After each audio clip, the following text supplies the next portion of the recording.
No sé por qué, pero mientras estaba viendo esta película, no pude evitar pensar que olvidaba algo. Es que tengo la molesta sensación de que olvidé algo. No, si lo olvidaste tal vez no era tan importante. Sí, es cierto. Así que, mientras nos acordamos de qué película nos saltamos sin querer, veamos la secuela de Godzilla, una película que lleva más allá los límites de la ley cuadrado cubo. Hoy veremos Godzilla 2, el rey del cuadrado cubo.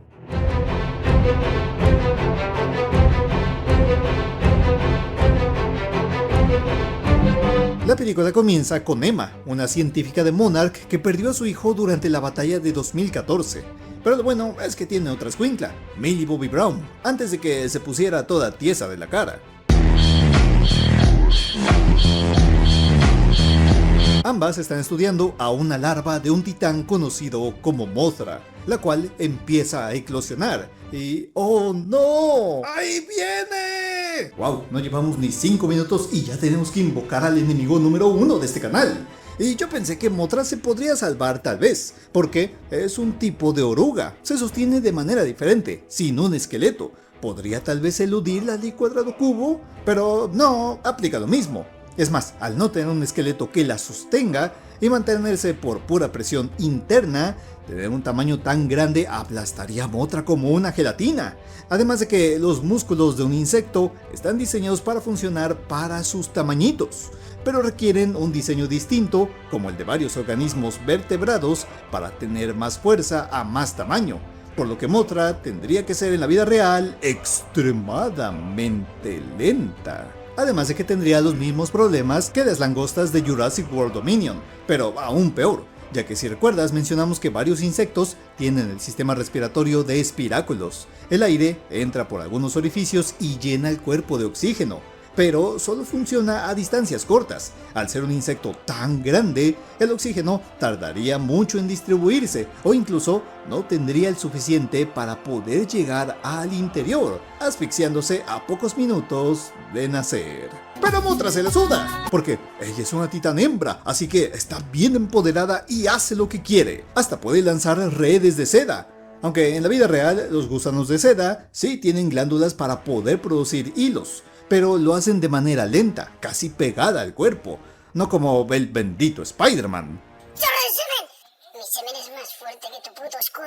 Hey, espera, ¿te gustan las ofertas? Porque antes de continuar, te quiero compartir una increíble oportunidad para que puedas comprarte todo lo que quieras, gracias a Temu, ya que te está dando un cupón de $300 o 4,500 pesos mexicanos. Lo único que tienes que hacer es abrir una cuenta utilizando mi link y código de descuento y podrás obtener hasta 90% de descuento con este cupón. Seguramente ya has escuchado hablar de Temu, ¿verdad? Pero si no, esta es la oportunidad perfecta para entrar por primera vez, ya que los usuarios nuevos tienen acceso a este descuento y podrás comprar todo lo que quieras: gadgets, ropa, figuritas y miles de cosas más. Yo aprovecharé y me compraré este collar metálico de Godzilla y un montacargas a control remoto, tal vez una espada de luz. Cuéntame, ¿qué te vas a comprar tú? Recuerda que solo tienes que dar clic al enlace de este video o ingresar mi código de descuento que vas a encontrar en la descripción y en el comentario fijado y tendrás increíbles descuentos. Muchas gracias a Temu por patrocinar este video. Pero afortunadamente la mamá de Eleven construyó un aparato llamado el Orca, capaz de poder prácticamente comunicarse con los animales mediante bioacústica.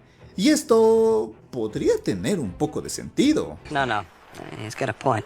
La bioacústica es una rama que estudia los sonidos de los animales, cómo los perciben y cómo los usan para comunicarse, algo similar a lo que ya hablamos en la primera película con los motos y su infrasonido. También están los cantos de las ballenas o aullidos de los lobos. Nosotros, al entender estos sonidos y replicarlos, podemos ser capaces de atraer a ciertos animales, calmarlos o intentar guiar ciertos comportamientos que queremos que hagan. En este punto, cuando Mothra está atacando a todos los de Monarch, es totalmente creíble que calmen a Mothra replicando sonidos que tal vez hagan que despierte su interés y pare de atacar, a diferencia de otros comportamientos que veremos más adelante. Claro que el único problema aquí es: ¿cómo sabían qué sonido poner para que Mothra lo entendiera si no había eclosionado? Es la única de su especie. ¿Cómo lograron replicar los sonidos para que ésta, en menos de un minuto, les pudiera hacer caso? En la película se habla de una frecuencia alfa, pero eso, además de no tener sentido, lo vamos a analizar más adelante. Pero justo ahí llegan unos ecoterroristas para eliminar a todos los investigadores y llevarse a Lorca y a la doctora y a Millie Bobby Brown. Esto hace que Monarch se movilice, incluido el chat del doctor Serizawa, quienes estaban en un juicio ante el Senado de los Estados Unidos para saber si deben o no eliminar a los titanes. Una audiencia bastante tonta, ya que sabemos que las pruebas nucleares de hace 60 años fueron intentos de eliminar a Godzilla a bombazos atómicos y no pudieron, así que no tiene sentido que lo intenten. Y si quieren hacerlo, pues el ejército tendría que encargarse de eso. Aún así, los de Monarch se van a media audiencia para atender esta emergencia, lo que podría causarles una gran multa, pero bueno, nada grave. Mientras consulto a mis colegas, les voy a poner un muy breve documental sobre reproducción de titanes. Al enterarse de lo que pasó, ahora sí, conocemos al protagonista, por así decirlo, de esta película, Mark, el esposo de la científica y padre de Eleven. Él es un especialista en comportamiento animal y está separado de su familia porque no pudo superar la muerte de su hijo, pero al ver que son rehenes, se une al equipo de Monarch para buscar a su familia. Mientras investigan, informan que Mothra, después del incidente con los ecoterroristas, escapó del lugar y formó una crisálida en una cascada. Pero eso no tiene sentido, por más que Mothra sea un organismo súper diferente, ya que pasó casi en el mismo día. Las orugas de nuestro mundo pasan semanas enteras comiendo para poder encerrarse en sus capullos. Mothra, al ser muchísimo más grande, debería pasar aún más tiempo tragando antes de empezar su metamorfosis, pues si no, no tendría la suficiente energía para poder llevar a cabo esta transformación. Pero Mothra se la sigue sudando. Luego tienen un encuentro con Godzilla, quien de alguna manera les da la pista de que va a ir a la Antártida, y descubren que ahí se encuentran los malos, quienes llegan para intentar despertar al monstruo Zero.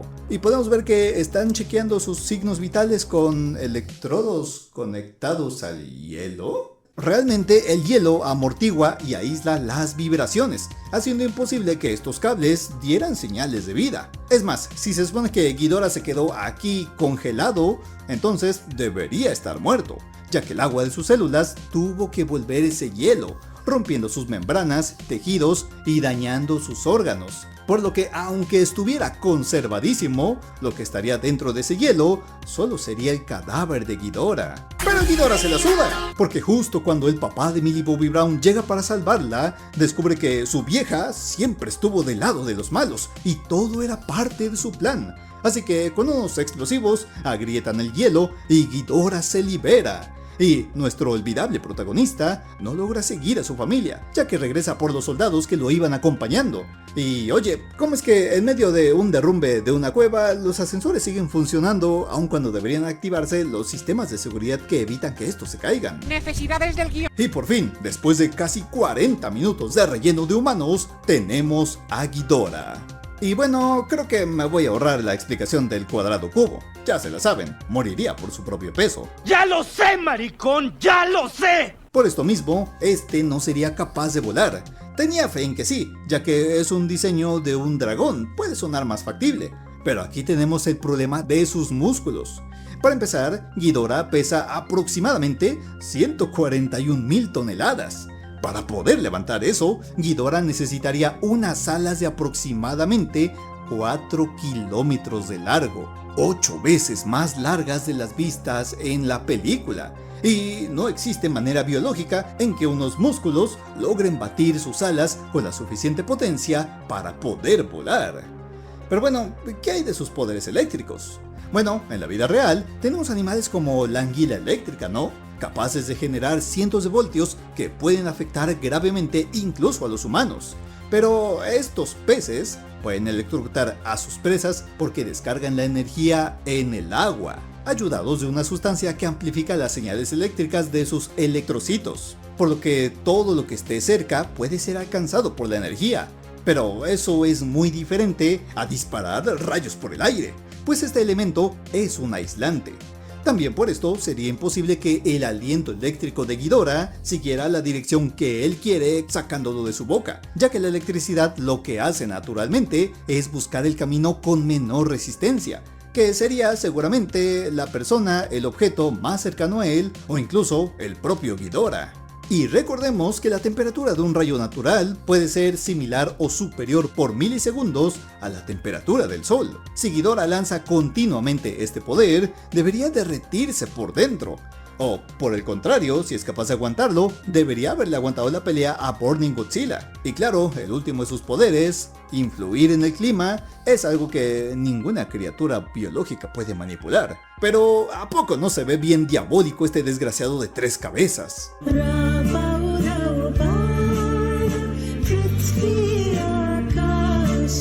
Afortunadamente, a la batalla llega Godzilla para salvar a nuestros protagonistas, teniendo ahora sí más presupuesto esta película para poder mostrar más peleas. Pero Ghidorah es más fuerte, regresando a Goji al agujero por donde vino y tragándose a la doctora esa que estaba bien guapa que yo shippeaba con el Dr. Serizawa. Pobrecita, que alguien comente el nombre de este personaje porque yo no me lo sé y creo que ni siquiera lo mencionan y pongan F en el chat.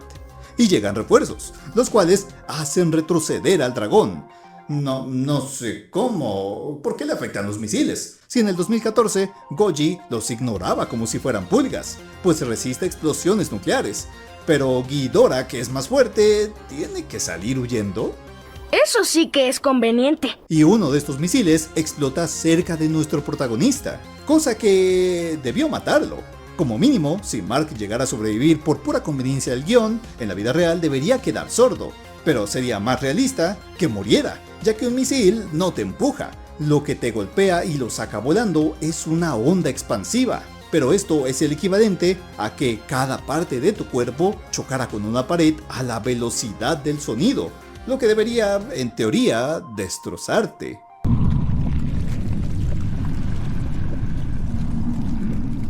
Cuando despierta del golpe, ya está dentro de la nave, el USS Argo. Nave que, por cierto, es un invento. Lo digo porque tal vez podrías pensar que eso sí existe en la vida real, pero no. Se parece al B-2 Spirit. Pero a diferencia de esta cosa, es mucho más grande. Su contraparte real tiene una envergadura de 52 metros, mientras que el de la película parece que tiene una envergadura de más o menos unos 250 metros. ¿Te tocaste una envergadura? ¡Qué pena! Hasta tiene hangares y la capacidad para almacenar helicópteros y puente de mando. Aunque no lo creas, la ley cuadrado cubo afecta hasta a esta nave. Entre más grande, se vuelve un avión muchísimo más pesado, sobre todo viendo que en la película puede elevarse verticalmente. Algo imposible para su tamaño, al menos con los materiales que conocemos actualmente. La ley cuadrado cubo sigue invicta. ¡No! ¡Maldición! En la base voladora les entra una videollamada de la mamá de Millie Bobby Brown, en donde dice que despertará a los titanes de a poco para que curen a la Tierra de la contaminación humana para vengar a su hijo. O sea que, como Godzilla en su pelea contra otro titán terminó sin querer con la vida de su hijo, ella, con toda la intención del mundo, va a despertar a los titanes para que acaben con la humanidad. Ah, eso tiene sentido. No lo tiene. No lo tiene. Nosotros somos la infección, pero como todos los organismos vivos, la Tierra desató una fiebre para curar esa infección, los titanes. Ok, aquí tiene un punto. La Tierra sí posee sistemas para recuperar ecosistemas. De hecho, mencionan algunos de ellos, como incendios o erupciones volcánicas que abren paso a nuevos bosques o tierras fértiles. De hecho, también hay redes de hongos que distribuyen nutrientes, microbios limpiadores que incluso pueden degradar el petróleo, o el fitoplancton, que estabiliza el clima a largo plazo, así como el ciclo del agua, o la regulación de la temperatura. En teoría, el planeta sí está diseñado para sanarse a sí mismo, pero esto es bajo un sistema que, digamos, ya está programado, por así decirlo. El mundo está diseñado para repararse, pero eso no significa que el planeta tenga una conciencia ni voluntad para despertar organismos que lo cuiden como si fueran anticuerpos. ¡No soy plana! ¡No estoy hueca por dentro! Y en definitiva no hay reptilianos dentro de mí. San Francisco, Las Vegas, a donde vayan los titanes, la vida los sigue activada por su radiación. No. La radiación electromagnética podría ser la única que podemos considerar benigna, pero esa es la que proviene de la luz solar después de varios filtros. De ahí en fuera, toda la radiación que conocemos causa mutaciones dañinas a los cuerpos. Cuando vemos lugares radioactivos como Chernobyl llenos de radiación, no es porque esta sea buena, sino porque los humanos desaparecieron de ahí y no pueden seguir contaminando ese lugar. La naturaleza sí puede regresar porque es bastante resistente, pero no lo hace porque la radiación no es que le eche paro. ¿En dónde estudió esta señora? ¿Eres estúpida? Y después de tremenda burrada de argumento, ella y su grupo se dirigen a la isla Mara, en... ¿México? ¿Qué? Ignoren esto, no existe ninguna isla Mara en este país, ni tampoco tenemos ese bendito filtro amarillo en nuestra vida diaria. Es más, mucho menos existe un volcán con una criatura dentro capaz de sobrevivir a la lava, como Rodan, el kaiju que vinieron a despertar a esta isla, pues la lava está a más o menos unos 1200 grados Celsius. A esta temperatura, cualquier forma de vida, cualquier proteína o agua del cuerpo se evapora de inmediato. Pero como al Monsterverse le vale, aquí tenemos al magnífico Rodan. A diferencia de otros monstruos, este tiene un diseño parecido a un pterodáctilo, con una envergadura de unos 250 metros. Entonces, ¿este puede volar en la vida real? No. Aplica lo mismo. Nada hiere a Chao. Yo soy invisible. Se dice... A diferencia de un Quetzalcoatlus, el pterosaurio más grande de la vida real, estos pesaban un estimado de 250 kilos, mientras que Rodan pesa 39.000 toneladas. No importa que tenga huesos huecos, si su peso oficial fuera menor, podríamos teorizar que puede volar, pero al ser tremenda piedra voladora, no hay mucho que hacer.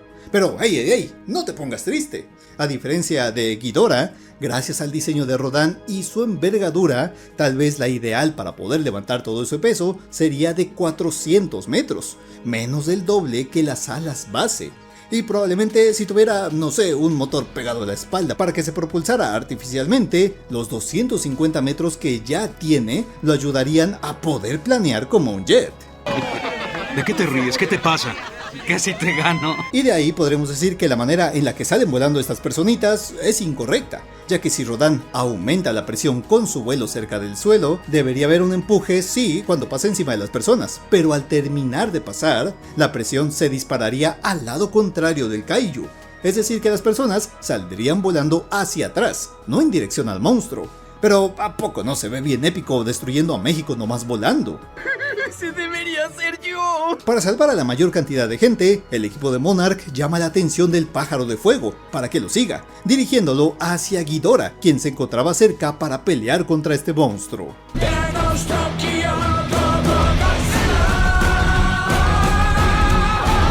Pero Ghidorah se lo papea. Afortunadamente, antes de que Monarch sea destruido por el rey, Godzilla emerge del agua para echarse un segundo round con Ghidorah, a ver si esta vez no se mueve tan bien que acaban tan rápido como en el primer round.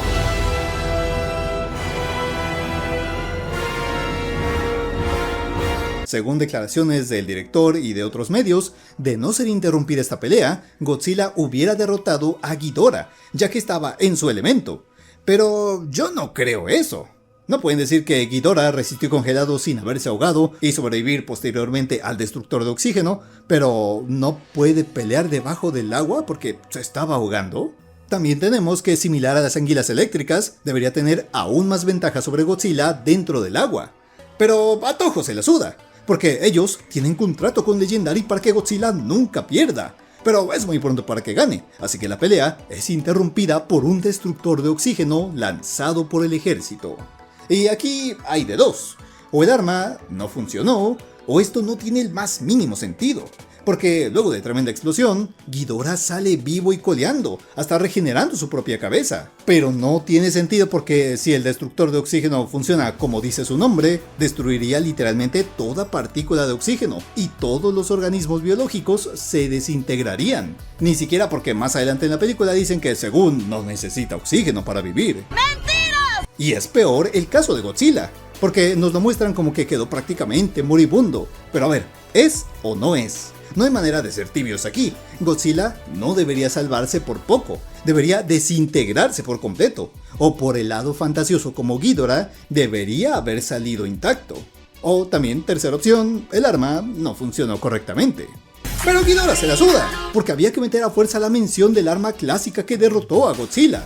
Pero él no es Godzilla, así que mágicamente se teletransporta al Cerro de la Cruz en Guatemala para hacer su llamado de alfa. ¿Cree que asuste a los niños? Les va a dar pesadillas a los padres. Aquí dos cosas. Primero, no sabía que Zack Snyder había dirigido esta película.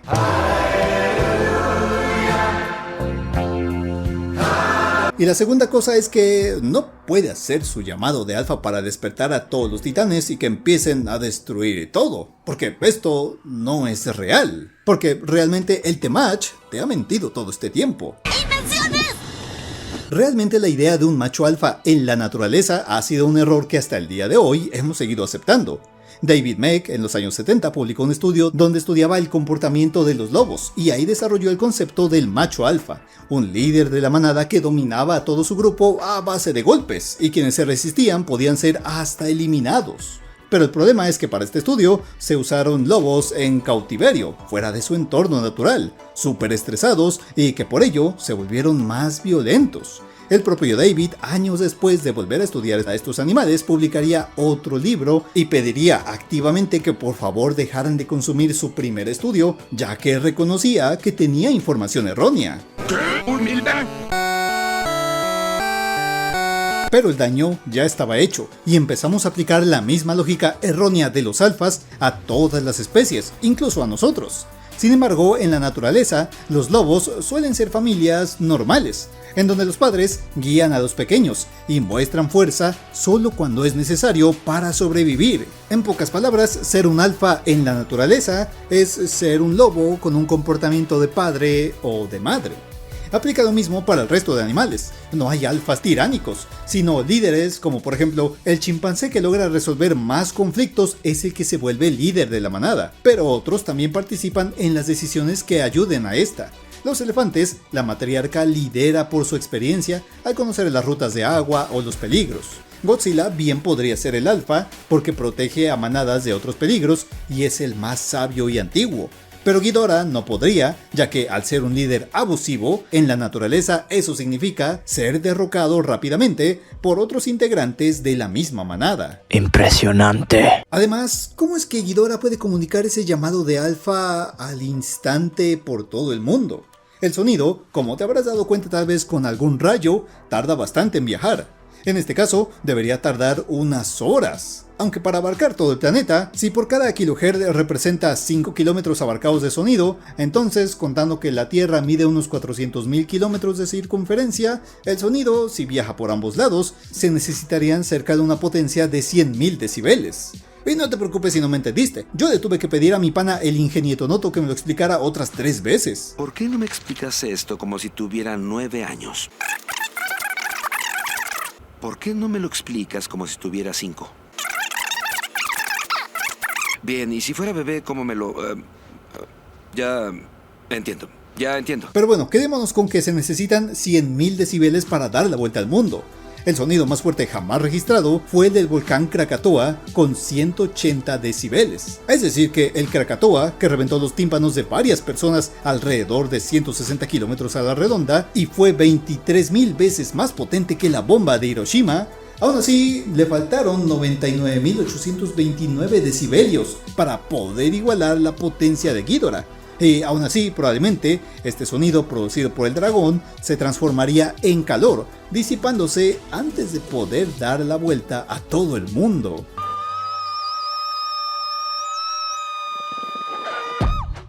Pero mientras empieza el caos titánico, Mothra sale de su crisálida.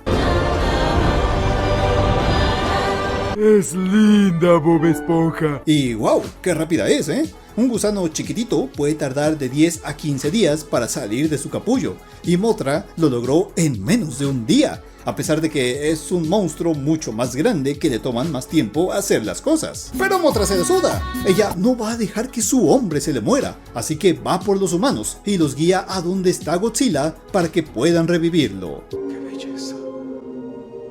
O sea que ella y Godzilla tienen una relación. Eso está medio enfermo, ¿no? Gracias a su guía, envían un submarino nuclear con el plan de reventarle un nucazo en la cara a Goji para que reviva, adentrándose en un antiguo templo en donde descubren que aquí Godzilla era venerado por la humanidad desde hace millones de años, cosa que no tiene sentido, ya que vimos en la primera película que si Godzilla estaba despierto en la superficie de la Tierra cuando ésta era radioactiva, el resto de la vida de seres orgánicos en ese entonces tenían que ser microscópicos. Así que, error de la película o... No sé, Isma. No pienso que sea por la magia del cine. A veces, la única manera de sanar las heridas es hacer las paces con los demonios que las causaron. Durísimo, hermano. Y aquí es donde murió el Monsterverse, ya que, al arruinarse el mecanismo para lanzar misiles, el besto personaje de la saga, el Dr. Serizawa, decide sacrificarse para detonar la bomba manualmente y así revivir a Godzilla. Aunque debido al calor de los ríos de lava y al lado tener a algo radioactivo como Godzilla, Serizawa debió retorcerse de dolor y ahogarse con el aire caliente en vez de farmear aura. Adiós, Tomo, viejo amigo. Pero su sacrificio no es en vano, ya que por fin derrotaron a Godzilla. O bueno, si estaba moribundo es lo que debió pasar, ya que aunque consuma radiación, la onda de choque de una explosión nuclear debió destrozarlo por completo. De hecho, el mismo submarino que iba junto a ellos, por más rápido que se largara de la explosión, no pudo haber avanzado mucho. En menos de un minuto no podría recorrer ni 1 kilómetro, mientras que una explosión nuclear recorre 1.5 kilómetros por cada segundo en el agua. Pero Godzilla se la suda, porque sale totalmente renovado del agua, con la suficiente energía como para ponerse a volar, lanzar pedos nucleares, estirar sus piernas hasta el fondo del mar, ya que se ve que está totalmente paradito, cuando literalmente acaba de salir desde el fondo casi de las Marianas. Uf, tremenda referencia a la era Showa, ¿eh?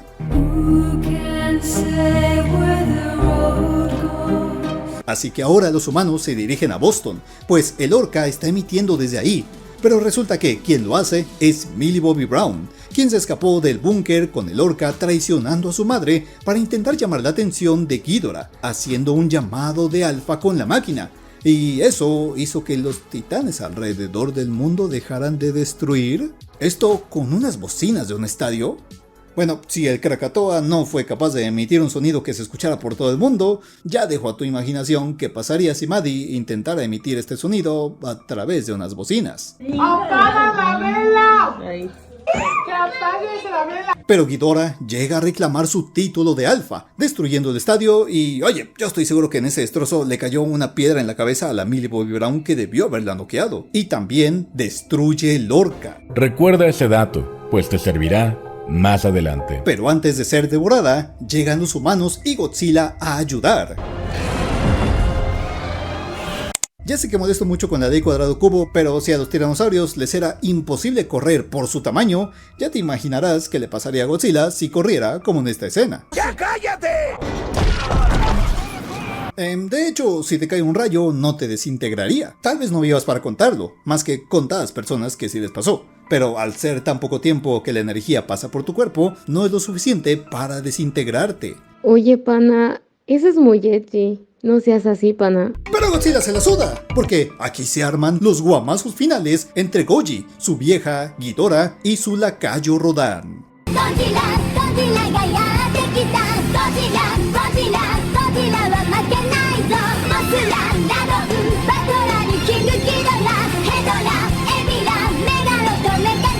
Mothra logra atravesar a Rodan dejándolo fuera de combate, pero Ghidorah es demasiado fuerte y para terminar con Godzilla, vuela con él durante 7 segundos, aunque posteriormente Godzilla cae durante 11 segundos. Algo anda mal. Y más raro aún que desde el segundo 3, Godzilla forma una acumulación de plasma en su cuerpo, y eso no tiene sentido, porque la cobertura de plasma se genera a una velocidad de 5000 km por hora. Esto se forma cuando un objeto va tan rápido que el aire no puede apartarse y se comprime hasta convertirse en plasma. Si Goji cae durante 11 segundos, la máxima velocidad que pudo haber alcanzado son 400 km por hora, menos del 10% de la velocidad necesaria para generar el plasma. Y aunque dijéramos que alcanzó esa velocidad en tiempo récord, el impacto en la Tierra debería haber destruido todo su cuerpo por dentro o despedazarlo por fuera. Pero Godzilla se la suda, porque si ya sobrevive a explosiones nucleares frente a su cara, ¿cómo no va a sobrevivir a esto? ¡Hey! Pero son realistas, dejan a Goji medio muerto en esta escena, así que Mothra se sacrifica para que Ghidorah no fulmine a Godzilla.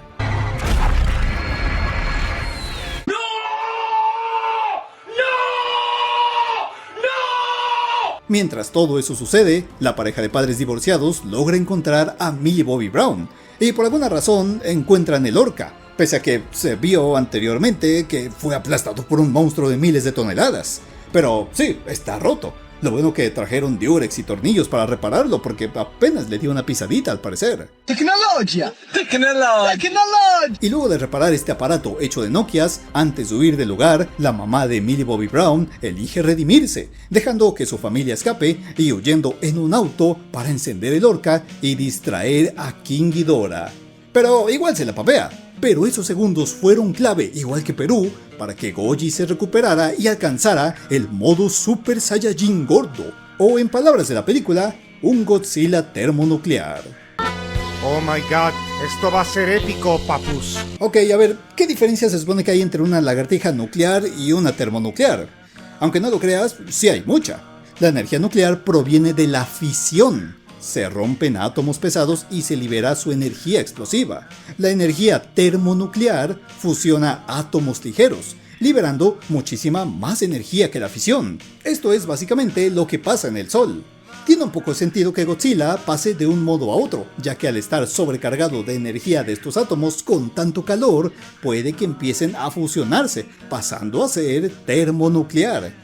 Pero esto significa que Godzilla tiene una temperatura de tal vez millones de grados. La pregunta ya ni siquiera es si Godzilla podría sobrevivir. La pregunta es cómo es que su cuerpo no se está desintegrando por su propia energía. Energía la cual eliminaría a cualquier forma de vida a 300 metros alrededor, incendiando todo lo que esté a 1 kilómetro, y hasta 3 kilómetros sería donde la ola de calor podría llegar de manera insoportable. Hermano, la mamá de Millie Bobby Brown sufrió una de las muertes más espantosas de la ficción.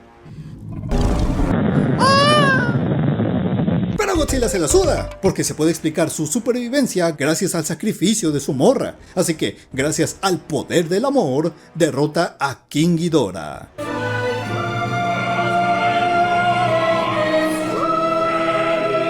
¿En serio que Ghidorah no necesita oxígeno como para que, después de perder su cuerpo y solo quedar su cabeza, siga siendo capaz de rugir aún sin tener pulmones o lo que sea que emita aire y transmita el sonido? Pero aquí acaba la película, con todos los kaijus llegando al último momento y aceptando a Godzilla como el verdadero rey alfa del cuadrado cubo. Aunque ya sabemos que en la vida real los alfa no se comportan así porque... ¡Ya cállate!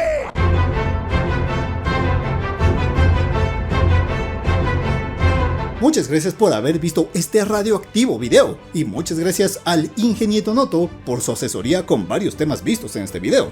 Recuerda que ahora te toca a ti escoger cuál va a ser la siguiente película que vamos a analizar la siguiente semana. Tenemos la película que se nos pasó y es fundamental antes de Godzilla contra Kong. Kong, Skull Island, entrar en el reboot de los Transformers con Transformers Bumblebee, o ver a más lagartos voladores con el live action de Cómo entrenar a tu dragón. Recuerda que la película más votada será la que analizaremos la siguiente semana, así que para que no te la pierdas, suscríbete, deja tu like y comparte con tus amigos para que podamos seguir creciendo como comunidad. Y los poderosísimos saludos del día de hoy van para Rapsy O, para ¿Qué pedo con el fandom?, para The Game Creator, para Humor Agrícola 3, para Gas YouTube, para Cobrax 25 y para Your Frame Floor. Muchísimas gracias por su apoyo. Recuerda que si tú también quieres apoyar de manera más directa al canal, puedes hacerlo a través de una membresía y te saludaré en todos los videos. Y muchísimas gracias por haber llegado hasta el final. Sin nada más que decir, les ha hablado el titánico Titanium Skink y los veré en el siguiente video.